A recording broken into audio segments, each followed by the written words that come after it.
enfin, ça y est, un vrai État musulman. Pas un pseudo-État musulman, comme ces pays qui ont l'islam dans leur constitution, mais qui en fait n'appliquent pas l'islam. Ça y est, ça existe. Donc si vous voulez vraiment vivre l'islam, votre islam, disent-ils, hein, c'est leur rhétorique, eh bien, il n'y a pas d'autre moyen que de venir dans un État islamique. Et vous allez vivre l'hijra, c'est-à-dire cette émigration, comme Mahomet a vécu. Et donc il y a quelque chose de très fort. 1500 jeunes répondent à l'appel. Bon, c'est quand même pas rien.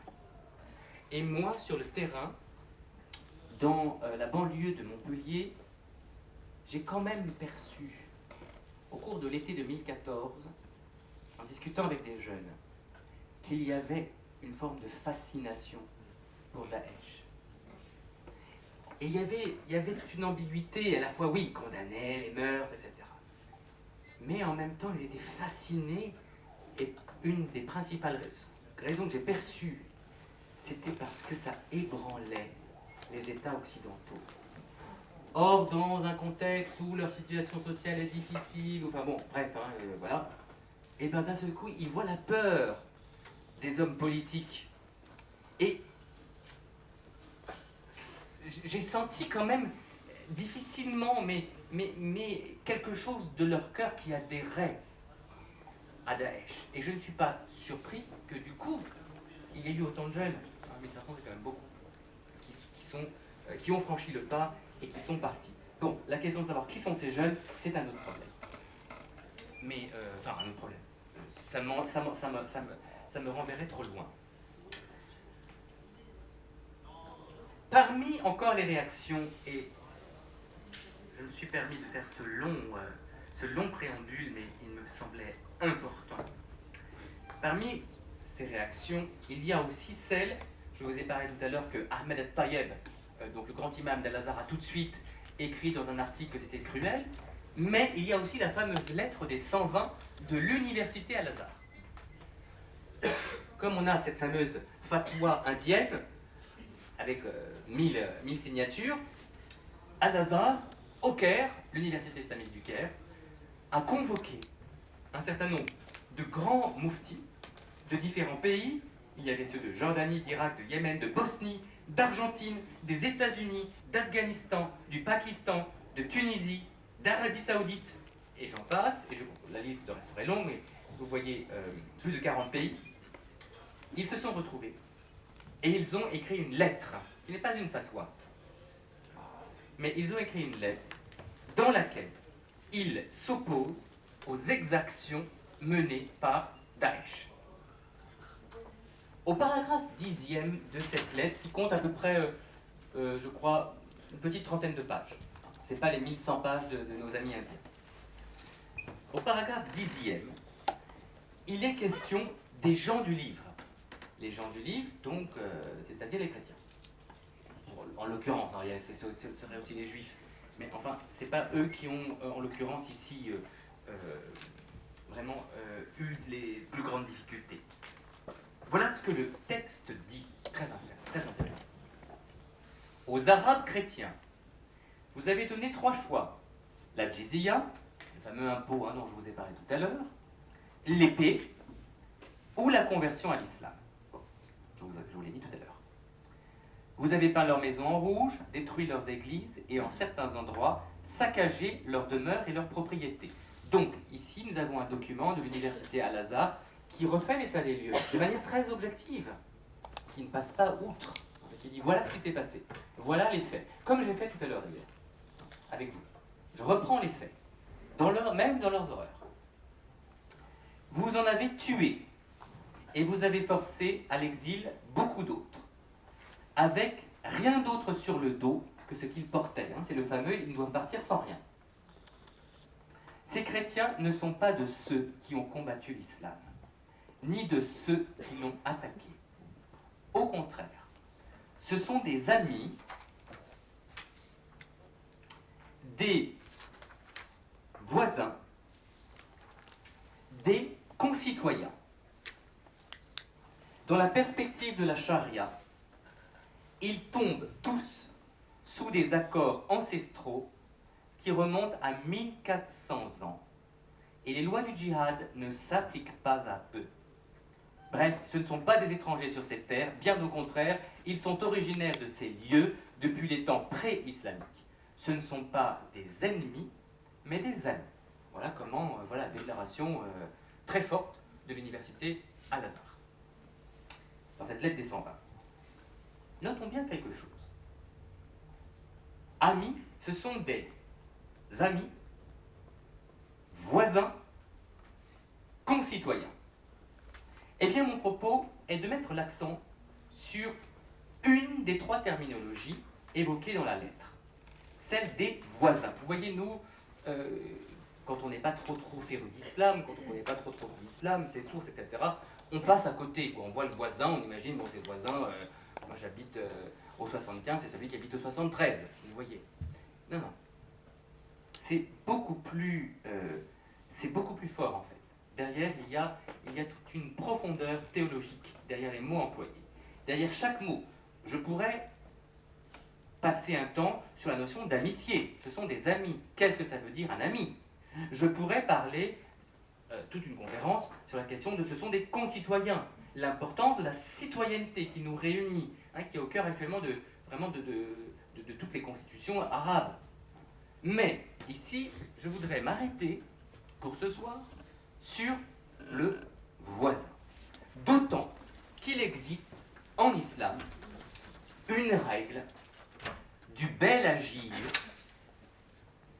à l'égard du voisin. C'est ce qu'on appelle l'adab. C'est les traités d'adab, ce sont les traités de bienséance. Comment bien se comporter, comment agir justement à l'égard du voisin. Et donc, quand dans la conférence on vous parle ici, ce sont des voisins, il y a toute cette allusion et cette épaisseur qui est référenciée, que l'on ne voit pas forcément, nous, non-musulmans, quand nous lisons la lettre. Nous nous informons, nous lisons la lettre, mais nous passons peut-être à côté aussi de la densité sémantique de ce qui est dit, et de la densité théologique et spirituelle. Et mon propos, ce soir, c'est d'essayer au moins de rentrer dans ce terme de voisin, dans cette densité.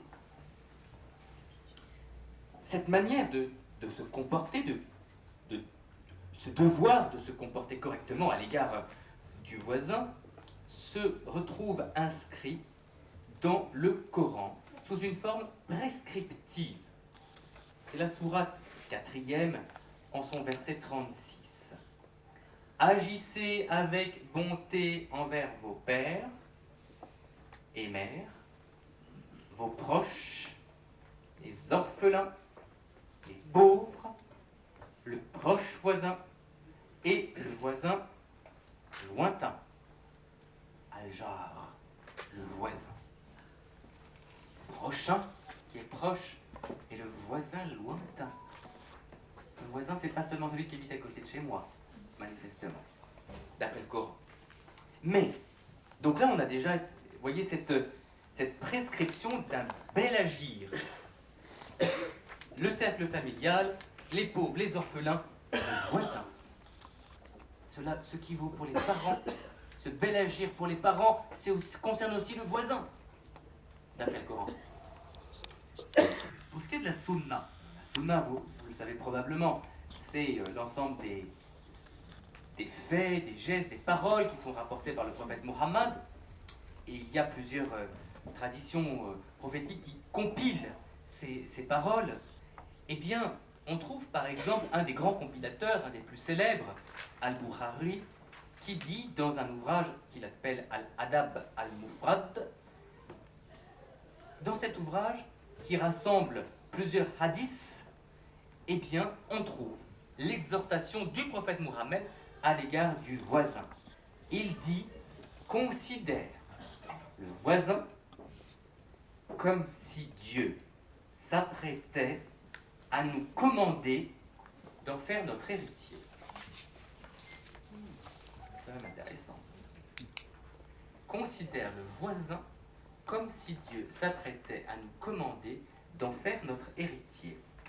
Et le conseil n'est pas banal, parce que le contexte montre bien qu'il ne s'agit pas seulement du voisin musulman. Ça m'intéresse. c'est le voisin. Qu'il s'agisse du juif hargneux, comme il est dit, ou bien sûr du musulman. Non, pardon, excusez-moi. Qu'il s'agisse du musulman hargneux, comme il est dit, ou du voisin juif. Bon, ça marche aussi, hein, le juif peut être hargneux. Mais en tout cas, ce que je retiens, et c'est la fine pointe, c'est qu'en islam, le voisin a des droits, qu'il soit musulman ou qu'il ne soit pas musulman. Et toutes les traditions prophétiques vont fonder les devoirs qu'il incombe de respecter à son égard. Parce que l'adab, hein, ce genre littéraire, ces traités de bienséance, comment bien se comporter, ce n'est pas un pur formalisme. Hein. C'est quelque chose qui doit se vivre. Et d'autant plus qu'il revêt une dimension spirituelle, qu'il est le reflet d'une beauté intérieure. Montre-moi comment tu te comportes à l'égard de ton voisin, je saurai quelle lumière habite dans ton cœur. Vous voyez l'enjeu. Il est le reflet de l'état spirituel de la personne. Elle en est où spirituellement? Elle en est au degré, au degré zéro, au premier degré, où elle monte l'échelle, hein, et elle arrive à la dernière station spirituelle. Donc, voilà, il y a cet enjeu vraiment spirituel, et le musulman ne se contente pas d'accomplir des gestes. L'islam n'est pas qu'un pur formalisme, une pratique de piliers, mais chaque pilier a une dimension spirituelle. Donc, donc c'est important cette question de spiritualité. Ce genre littéraire connaît un développement notoire. Au 3e et 4e siècle de l'Hégire, il faut rajouter 6-7 siècles pour savoir à quelle époque dans notre calendrier cela donc a eu lieu, ce développement. Bon, 7 plus 3, vous savez compter. Et on voit des savants qui se confrontent à cette question de l'étiquette et du bel agir. On a donc plusieurs traités de Soulami qui meurt en 1021, donc on est au 11e siècle, et qui est un historien du soufisme. Et ainsi donc, on voit l'émergence, donc nous sommes au 10e, 11e siècle, de ces fameux traités d'adab. Et on y voit consacrer, c'est ça qui m'intéresse, une section tout particulièrement à celle du comportement à l'égard du voisin et à l'excellence du bon voisinage. Dans ces traités, on y souligne la nécessité pour le voisin d'être rassuré en toute chose, qu'il s'agisse de sa personne, fi nafsihi, pour son âme. Il doit se sentir rassuré. Il ne doit pas se sentir menacé par le voisin. Alors, je sais que je n'ai rien à craindre de mon voisin au niveau de ma personne. Mais, c'est important, mais voici ce qui est dit aussi. Il doit se sentir rassuré en toute chose, qu'il s'agit de sa personne, de sa religion. Sous-entendu, le voisin peut ne pas être un musulman. Mais même s'il n'est pas musulman, il ne doit pas se dire parce que je ne suis pas musulman, attention, je suis menacé. Non. Vous voyez? C'est très intéressant. Là, on est bien dans cette dimension universelle, hein, qui ne concerne pas uniquement la question du voisin musulman. Donc, dans sa religion, dinihi, de sa famille, de ses biens, de ses enfants. Et Soulami insiste sur la nécessité de ne pas médire de son voisin, ni de l'envier pour sa situation, d'être compatissant à son égard, envers sa famille, envers ses enfants, à la mesure de la compassion que l'on éprouve envers sa propre famille. C'est-à-dire, cette compassion que j'ai pour les miens, elle sert de mesure pour la compassion que je dois avoir pour mon voisin. C'est mon repère, ma norme. Bon, en général, quand même, on est compatissant envers ses enfants, envers ses frères, ses sœurs, ses parents. Quand même, non? Donc, eh bien, que cette compassion soit la même pour le voisin. Encore, nécessité de préserver ses biens comme on s'attache à préserver les siens. donc je ne convoite pas les biens de l'autre, et surtout je les protège aussi. Si un voleur vient, eh bien je garde les biens de mes voisins comme si c'était les miens. Je ne vais pas, ah tiens, il y a de la lumière chez le voisin, c'est bizarre, je croyais qu'il était en vacances. Oh ben il a dû revenir. Non, je prends avec attention à ce qui se passe. Mais vous allez voir, avec finesse quand même. Donc, on voit ici une sorte d'exaltation, de valorisation d'une éthique et d'un esprit de civilité. Et on cite un poème, je trouve sous la plume de Soulami, un poème qui date de la période de la Jahiliya, c'est-à-dire de la période pré-islamique. Intéressant parce que, au fond, cette question du rapport aux voisins, elle s'inscrit aussi dans toute une forme de culture bédouine. Et voilà un poème de la Jahiliya que les étudiants tunisiens, poèmes de la Jahiliya, donc poèmes anté-islamiques, qui sont étudiés aujourd'hui dans certaines universités, hein, comme par exemple en Tunisie. Je dis cela parce que parfois on imagine que rien n'existe, ou tout ce qui existe avant l'islam est pauvreté, et ignorance, et sans intérêt, barbarie. Non. Et il y a des universités musulmanes qui reconnaissent la profondeur de ce qui est anté-islamique aussi. Voilà le poème. Mon feu et celui de mon voisin ne font qu'un. De ma soupière, avant moi, je le serre avec soin. Aucun voisin de mon voisinage contre moi ne récrimine. Et si la voilure ne recouvre son vestibule, je fais l'aveugle, pour moi c'est que j'enlève mes lunettes, je fais l'aveugle quand apparaît ma voisine, jusqu'à ce que le voile la dissimule. Ces pages, somme toute sommaires, ont fécondé la pensée musulmane et la réflexion de grands théologiens et spirituels, à l'exemple notamment d'un auteur que je connais un petit peu, pour y avoir, comme la présentation l'indiquait, consacré une thèse de doctorat. Eh bien, il s'agit d'Abu Hamid al-Ghazali. Lui aussi va reprendre cette thèse du voisinage. On a commencé à... J'ai encore 20 minutes. Hein. 44. 15 minutes. 20 minutes. D'accord. Donc, parce que je n'ai que 15 minutes, je ne vais pas trop développer Ghazali. Mais quand même, sachez que c'est quelqu'un qui, aujourd'hui, est cité par tous les courants musulmans. C'est très étonnant. Vous lisez Youssouf al-Qaradawi, le grand prédicateur frère musulman du Qatar, et bien dans ses fatwas, il va vous citer Ghazali. Vous lisez Abdelmajid Charfi, le Tunisien. D'ailleurs, si vous avez vu l'émission Jésus et l'islam sur Arte au mois de décembre, vous aviez Abdelmajid Charfi était un de ses interviewés. Eh bien, vous lisez son ouvrage sur l'islam entre le message et l'histoire, vous trouvez cité Ghazali. Vous lisez un peu la littérature saoudienne, salafiste, vous allez trouver Ghazali. Tout le monde cite, les soufis évidemment citent Ghazali. Ils se considèrent comme étant un des pères, un des fondateurs au niveau de l'intelligence de la doctrine soufie. Ils leur attachent cette voix soufie à Ghazali. Donc bref, aujourd'hui Ghazali est incontournable. Au point d'ailleurs, parce qu'il a une pensée extrêmement forte, extrêmement puissante, au point où le père Anawati, qui était un dominicain fondateur de l'Institut dominicain d'études orientales au Caire, disait « Ghazali, c'est le saint Thomas d'Aquin de l'islam ».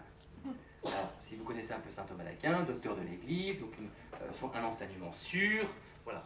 Eh bien, on a une analogie ici, bien évidemment, mais elle a sa pertinence. Donc, c'est quelqu'un de très important.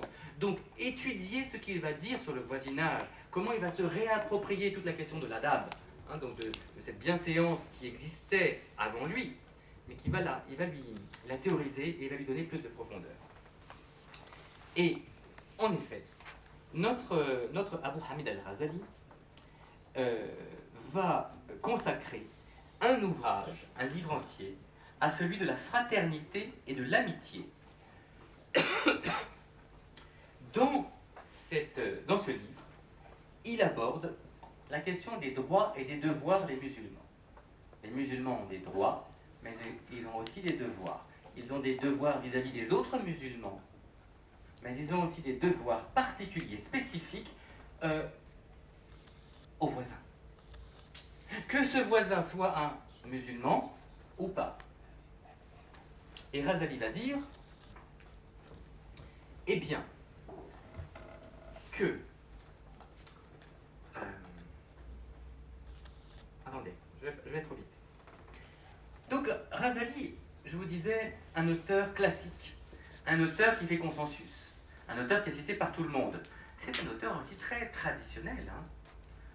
C'est pas un révolutionnaire, hein. Donc, il va reprendre tout l'enseignement classique, avec ce qu'il peut avoir justement d'un peu choquant en termes d'altérité, de rapport à l'autre. Et notamment